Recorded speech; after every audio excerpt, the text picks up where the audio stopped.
Como é que foi esse momento, essa experiência tá frente a frente, né, com... Sim. O que acontece? A rede de fortalecimento feminino, ela tem três, assim, trabalha de três formas. Conteúdos na internet, palestras e seminários. Eu sou palestrante pela rede. Fizemos o seminário, então vamos começar a organizar um evento de um dia inteiro também, mas para 30, no máximo 40 mulheres, um evento que vai ser incrível. E ações sociais. Essas visitas ao presídio fazem parte da ação social da rede. Em dezembro do ano passado, eu fiz uma ação social de Natal, foi no início de dezembro, no presídio feminino. Consegui, através do patrocínio do Palácio dos Brinquedos, vários jogos, porque foi uma indicação da diretora do presídio. Legal. Nós estamos querendo começar a fazer coisas para elas se distraírem nas celas. Então, consegui 80 jogos com o Palácio dos Brinquedos. Foi muito legal. Então, a gente levou para elas. Na época, eu ainda estava com a fábrica de pão de mel. Levei pão de mel para elas. E uma palestra, contando um pouco da minha história e tal. E estar com aquelas mulheres foi muito, muito bacana. Elas estão ali, a maioria, no caso do presídio feminino, está presa por tráfico. Às vezes, né, são namoradas, esposas de traficante, acabam apoiando o parceiro e tal, e outros crimes. Mas foi uma experiência incrível. E aí, no dia que eu fui nessa... Não foi só eu palestrante, outras pessoas estavam envolvidas também. Foi um dia de ações lá. Aí o Sebastião, que é um cara muito legal, que trabalha em vários presídios, ele faz várias ações em presídios, me convidou, me fez um convite muito inusitado para eu falar. Na época ele falou, olha, eu tenho um trabalho com 8 detentos, já são condenados, presos por feminicídio. Você toparia falar com eles? Como é que você absorveu isso aí? Cara, eu assim, realmente, eu gosto muito de desafios. E a partir do momento que eu me proponho a fazer alguma coisa, eu acho que tudo que vier, eu não arrego, né? Aí eu falei, eu vou. Eu não vou antes do seminário, Sebastião, porque eu estou totalmente focada. Isso foi em dezembro. Sim. Focada e voltada a fazer meu seminário. Mas depois do seminário eu vou. Aí aconteceu, fiz o seminário e tal, enfim. E até demorei a ir no presídio. Como eu estou estudando psicanálise e tal, eu queria amadurecer. O que eu vou falar para esses caras, né? Porque uma coisa, aí nisso, fazendo trabalho com mulheres, vem muitas mulheres agredidas, muitas mulheres buscando ajuda e que eu aconselho... Por esse motivo, né? Por esse motivo de agressão à mulher. E aí você ir para outra ponta, falar com cara... Muitas pessoas falam, você é doida, né? Pô, você vai ajudar esses caras? Sim. Né? Existe muito preconceito com o trabalho feito em presídio, para começar. Tanto feminino quanto masculino. Esse povo tem que apodrecer lá mesmo. Esse povo tem que... Eu não tenho esse pensamento, né? Eu acho que são seres humanos que estão lá. E a psicanálise me ajudou muito a ter uma visão não julgadora. Isso eu vejo uma mudança muito grande a partir do momento em que eu comecei a fazer psicanálise. Porque o psicanalista, ele não pode julgar. Ele está ali para ouvir. Pode ser uma pessoa que fez uma coisa horrível, que vai te contar que matou uma pessoa. Mas ele está ali buscando a sua ajuda e não é o seu papel julgar. Não é para ali. Você está ali para escutar e analisar o que aquela pessoa precisa, sabe, emocionalmente. Então, eu já vinha trabalhando essa questão de não julgar as pessoas. Com a psicanálise, isso veio mais forte. Então, eu consigo separar muito bem as coisas. Bacana. Muito bem. E outra coisa, aí vamos analisar o seguinte. As mulheres estão aqui, sofrendo, certo? Vamos falar das mulheres agredidas. é a raiz do problema dessas mulheres? Os homens. Certo? Uhum. Se eu consigo ajudar um homem, fazer com que ele se conscientize, com que ele tenha vontade de se ajudar e se transforme num cara consciente, quantas mulheres do lado de cá eu estou ajudando? Ah, muitas. Muitas, porque esse cara, ele não prejudica uma mulher. Com certeza. A linha, provavelmente, anteriormente, ele fez com muitas. Então, vale a pena ou não trabalhar com os homens? Claro que vale muito a pena. Eu estou ajudando muitas mulheres aqui do lado de cá, mudando ou trazendo consciência para um só homem. Você pensou totalmente fora da caixa, né? Fora que da é o que caixa. a maioria pensar. Quando você falou assim que foi, eu até pensei assim, pô, como é que você absorveu de pensar assim, pô, eu vou chegar lá e vou ouvir um homem falar que bateu numa mulher. Como é que eu vou ouvir isso? Que como matou. É que eu vou... Ali como é que tem eu vou vários absorver? presos. Eu não fui falar para 8, eu fui falar para 22. E fiquei sabendo disso um dia antes. Aquele que seriam caso, 22. Teve aquele caso no estado, até que foi, eu acho que o mês passado, que teve grande repercussão, que o cara queimou a mulher. Uma cena assim, sei lá, tenho adjetivos para isso. Ele, perante o tribunal, estava conversando com a minha esposa, a mulher lá totalmente sequelada. Ela ficou Né? totalmente As mãos transformada, e né? tudo. Como que uma pessoa... Você está falando da Marciane. Isso. A Marciane foi no meu seminário. E eu fiquei Tem uma chocada. foto dela aqui no seu A Marciane Instagram da foi no rede, meu seminário. na página da E rede. ela foi um seminário à parte. Assim, existe uma regra, a pergunta que eu te faço. Por que um homem agride uma mulher? Por quê? Qualquer pessoa pode agredir a outra. Qualquer pessoa pode agredir a outra. Uma coisa é eu agredir o Belo ou agredir você por um momento de raiva e tal, mas não é da minha natureza agredir as pessoas. Mas tem aquelas pessoas que ele não agride o Belo, mas agride você. Agride a mulher. Tem um cara que não agride mulher nenhuma, a não ser a dele.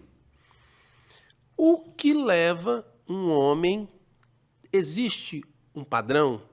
Tipo, o que leva um homem a agredir uma mulher, a sua esposa, é isso. O que leva um homem a agredir mulher, é isso. Ou você ouviu de algum detento ele falar o que levou, o que motivou? Desses 20, isso tudo que você... Essa experiência que você conseguiu adquirir até agora, levou você a um padrão do que agride a esposa e dos que agridem mulher. Nós mulheres sofremos vários tipos de preconceito, agressão, simplesmente por sermos mulheres. Isso é fato. Principalmente por sermos mulheres. Aversão à mulher. Você consegue entender a agressão que acontece na Câmara de Vitória? As poucas mulheres que estão lá, de desrespeito total, fica caladinha, ela é tão vereadora quanto ele. Não, mas as duas ficam lá, não ficam caladinhas, não. Lógico elas que sentam não. o cacete. Lógico que não. Graças a Deus que não. Mas o que leva um homem a tratar de uma forma uma companheira de igual, colega de trabalho, foi eleita colega de trabalho, isso aí. Agir daquela forma que ele nunca falaria com o homem. Tá, então eu vou te apertar agora. Que quando você vê um cara desse ganhando para deputado federal, você se decepciona como sociedade? Eu sinto nojo. O que você Eu sinto repulsa. Eu sinto raiva. Mas sabe o que isso significa? Que nós moramos num estado altamente misógino. É um dos estados que já foi campeão em feminicídio. Hoje, eu não sei se está em terceiro lugar, nem sei. Mas está além dos top 5. O meu TCC foi sobre feminicídio no jornalismo. Eu sinto uma revolta e uma raiva de presenciar a falta de respeito E você acha que isso é o quê? É simplesmente porque elas são mulheres. É a raiva do homem que não aceita ver uma mulher em pé de igualdade com ele. Isso responde uma parte da sua porque aí você está falando assim, pergunta. Tem cara que agride porque é mulher. Porque é mulher. Mas e o homem que agride a esposa? Porque se acha bebida? Dono. Não, bebida é a desculpa usada, inclusive por vários que estão presos lá. É porque se acha propriedade, porque vê a mulher como propriedade dele. Sendo propriedade dele, é melhor não ser de ninguém. Se não pode ser minha, não vai ser de mais ninguém. É a mulher objeto. Tá. E eu vou te fazer outra pergunta agora. Dentre esses que você conversou dentro do seu TCC, você identificou que isso é um comportamento devido a uma questão social? Ou você identificou também algum distúrbio mental, distúrbio mental mesmo? Assim, olha, conversei com várias pessoas e tal, tem a questão social, porque é empoderamento masculino, patriarcal e tal, devido a uma questão que ele viveu do avô, do pai e tal, e até hoje está aqui, e ele não consegue, para ele é difícil, não consegue, tem que ter um trabalho, né, de ressocialização para ele entender que o mundo mudou e tal. É uma questão de adaptação ao cotidiano tal. Não. Todos esses, ou grande parte desses, somado a isso, tem uma questão de distúrbio e tal, psicológico, psiquiátrico, enfim. Ou não tem nada a ver? Não tem nada a ver. É social mesmo. É social. É claro que em algum momento vai ter uma pessoa com distúrbio mental que vai agredir uma mulher, matar uma mulher. Mas não estatisticamente, não tem nada a ver. É uma questão social. A sociedade está doente. É por isso que o feminismo é tão necessário. Aí, mas se existe, está muito extremismo. Todo extremismo, seja ele onde for, em que área for, ele não é benéfico. Extremismo religioso, extremismo em qualquer... Isso existe em todas as áreas, né? Em todas as áreas. Existe. Agora, o feminismo é profundamente necessário. O feminismo não é mulher contra homem, não tem nada disso. O feminismo são... Eu costumo dizer o seguinte...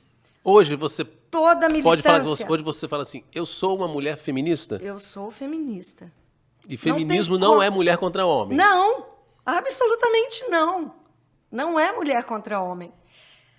Toda militância... Porque tem muita gente que entende isso aí, você tá ligado? A maioria entende a maioria isso assim. Entende que é mulher contra homem e não é mulher contra homem. Toda militância surge de uma dor. Isso nos meus pensamentos, que você pensa muito, eu também penso muito. Toda militância, feminismo, os negros, LGBT, os trans, enfim, toda militância surge de uma dor, de um povo massacrado, certo? O feminismo surgiu de tanto massacre. Gente, há poucos anos as mulheres não podiam votar. Há pouquíssimo tempo, não lembro quanto, mas na minha palestra eu falei sobre isso no seminário, que as mulheres conquistaram de não precisar da autorização do homem para fazer certo tipo de coisa, sabe? É muito absurdo o quanto as conquistas femininas são recentes. A Flávia tocou aqui, acho que foi laqueadura. A laqueadura, ela tinha que ter autorização do homem. Exatamente isso daí. Olha só, que absurdo.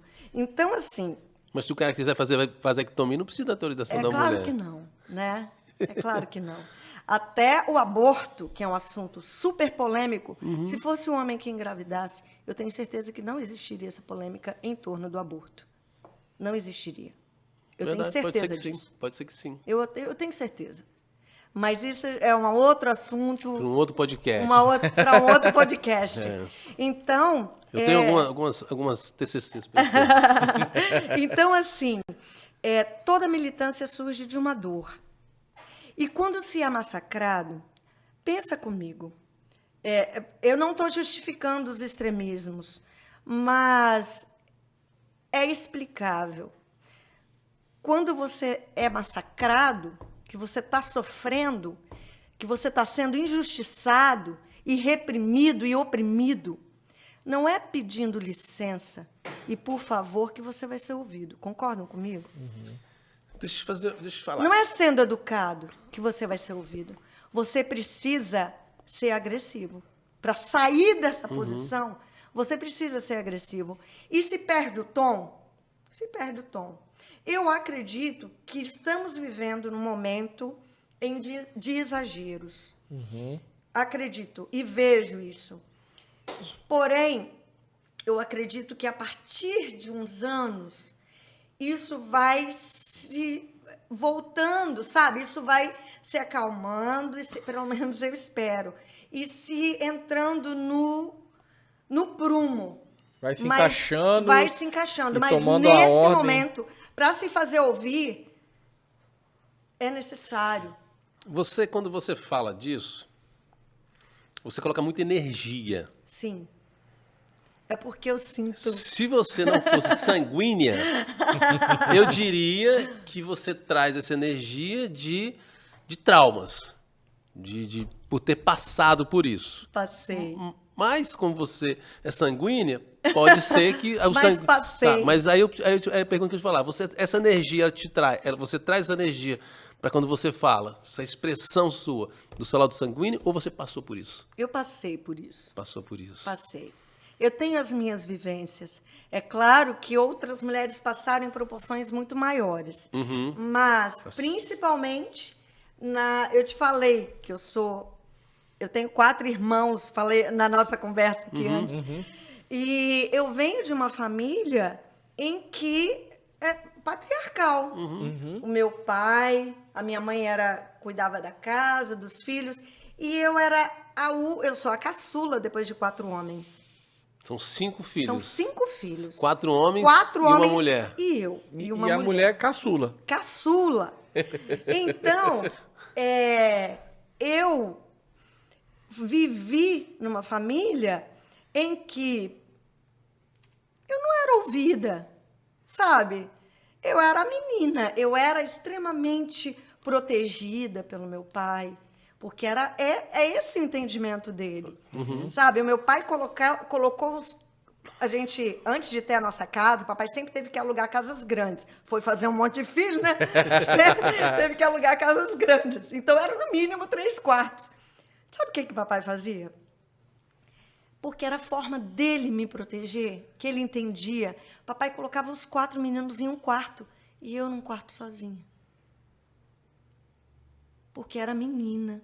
Porque era a forma que ele entendia, que era certo. Pra te dar uma Entende privacidade, o pai né? patriarcal?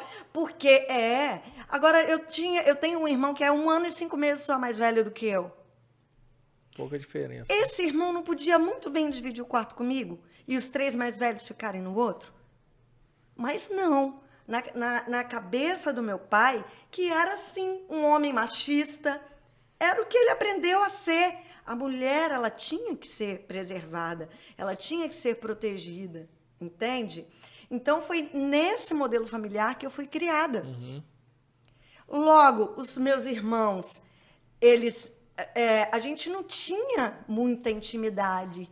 Eu digo assim, de partilhar mesmo de coisas. Os 3 mais velhos eram muito mais velhos do que a gente e tinham ciúme, claro. Papai me protegia, sabe?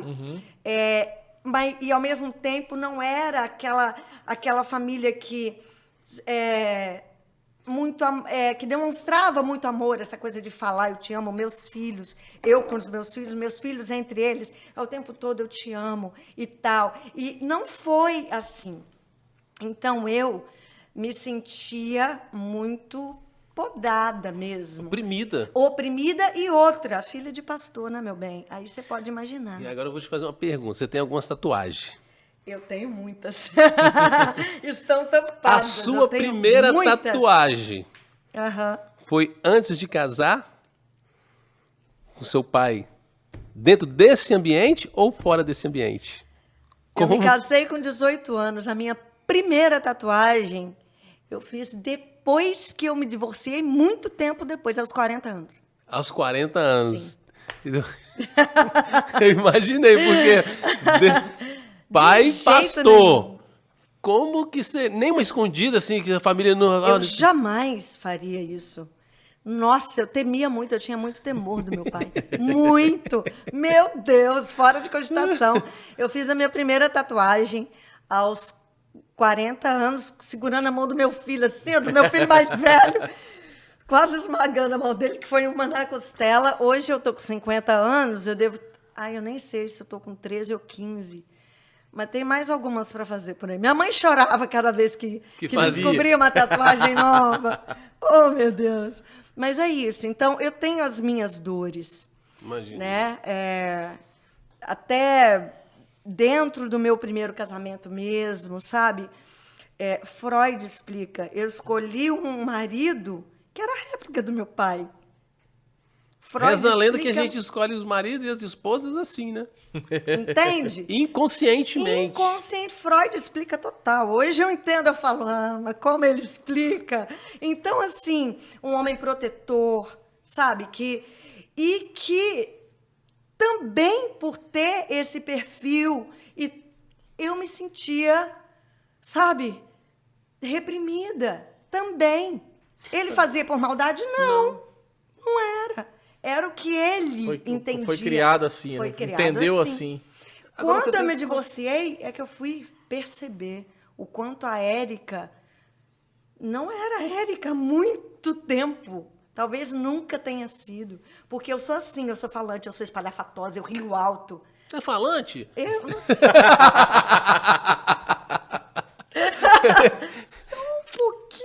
Só um pouquinho. Dentro dos casos que você fez visita nos presídios, qual que mais chamou atenção? Teve algum que, sim, que você falou assim, caraca, teve algum que você falou bem assim, esse não tem jeito? Olha, de acordo com o estudo da psicanálise... Tudo tem jeito. Pelo contrário, alguns casos... Não tem jeito. Não tem. Mas eu só tive um encontro com esses homens. Eu tô para voltar lá, tô para ligar até essa semana pro Bruno, que é o diretor do presídio, para poder marcar uma outra, porque a primeira pergunta que eles me fizeram depois da minha conversa com eles, que o Sebastião abriu para pergunta, a primeira pergunta que eles me fizeram foi: a senhora vai voltar? Olha. E quando a senhora chega lá? a senhora vai voltar? Porque... Ele acha que é juíza, não? Advogada, alguma coisa assim? Não, Sebastião já tinha falado. Pode crer. Quem eu era, sabe? Eu já tinha falado, eles já estavam na expectativa de me receber. E a primeira pergunta foi: a senhora vai voltar? Por favor, volta. Porque é muito importante para a gente ouvir o que a senhora... Para a nossa recuperação. É muito importante e as pessoas não dão muito importância. Eu sei que o trabalho com as mulheres é muito feito, mas é muito importante o trabalho com a gente. E aí eu falei com eles, olhando no olho deles: eu vou voltar. Então, como mulher de palavra que sou, eu vou voltar. Até porque eu acho importante, por esses motivos que eu te falei. Érica, você está com a esperança de recuperar esses bandidos, esses assassinos? Cara, eu tenho um papel a cumprir. Eu tenho um propósito nessa vida. Eu costumo dizer que meu grande legado, meu primeiro grande legado na vida, foi a maternidade. Eu tenho 2 homens e uma menina. Minha filha já está com 16 anos. E hoje eu estou encarando esse trabalho da Rede de Fortalecimento Feminino como meu segundo grande legado. O que vem a partir disso daí, eu não sei te dizer. Eu não sei. Eu sei que a rede, ela é muito maior do que eu. Desde que eu iniciei a rede, logo no início eu falei e eu entendi. cara, isso é muito maior do que eu. Eu sou só a pecinha que deu início. Onde isso vai parar é gigante, sabe? Então, se foi me aberto uma porta no presídio masculino para falar para homens que matam mulheres, eu vou falar para homens que matam mulheres, sabe? E o que eu vou plantar lá, talvez eu não vou ver, eu não vou presenciar a colheita desse fruto. Mas eu estou aqui para semear. Então, é isso que eu vou fazer. Legal. Teve uma